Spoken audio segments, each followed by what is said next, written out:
Alright, today teacher Sunny is going to explain another problem that combines shaping concepts. Let's look at the question directly. There is a pile of stones. The first time, 2/7 of it was used. The second time, 15 tons were used, and after that, the amount left was equal to the amount used. How many tons of stones were there originally? Alright, we know that the invariant here is this particular pile of stones. No matter how the stones are used, their total amount always remains unchanged. So let's start from this invariant. Let's write it out now, together for us. So what is this invariant? We see that the first time 2/7 of the stones were used, so this pile of stones can be evenly divided into 7 parts. Okay, evenly divided into 7 parts. Alright, so what about the first time?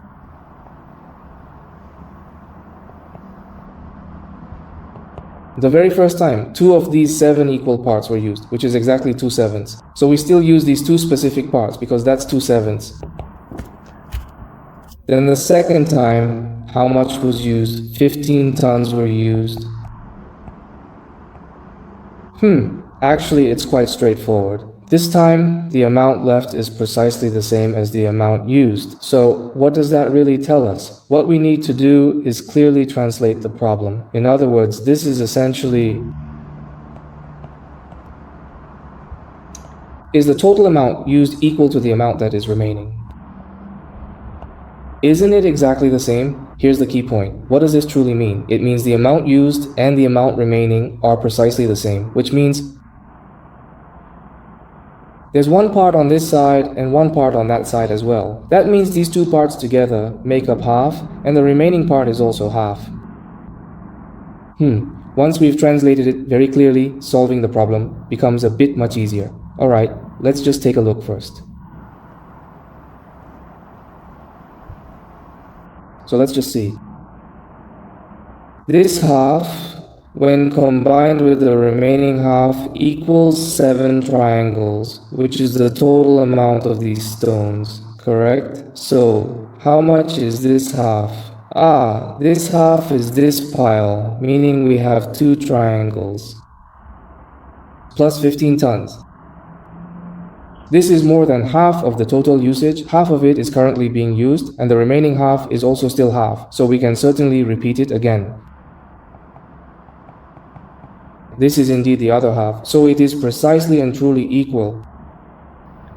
7 triangles. Well, 7 triangles. The total number of triangles on this pair of index fingers is 7. Alright, in this case, it's simple. Both the left and right sides. 1, 2, 3, 4. 1, 2, 3, 4. Remove 4 triangles from the left and 4 triangles from the right. So 15 plus 15 equals 30, which means there are 3 triangles left.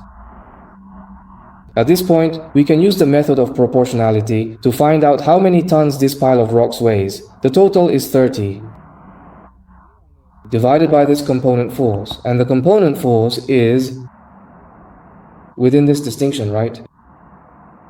Within this context, it accounts for 3 parts, so that's 3/7. So that's 30 multiplied by 7/3, which approximately equals 70 total tons. So this pile of rocks originally weighed 70 tons. Have you learned it? If you have, give Teacher Sunny a like, follow, and share with more friends to learn better mathematical thinking together.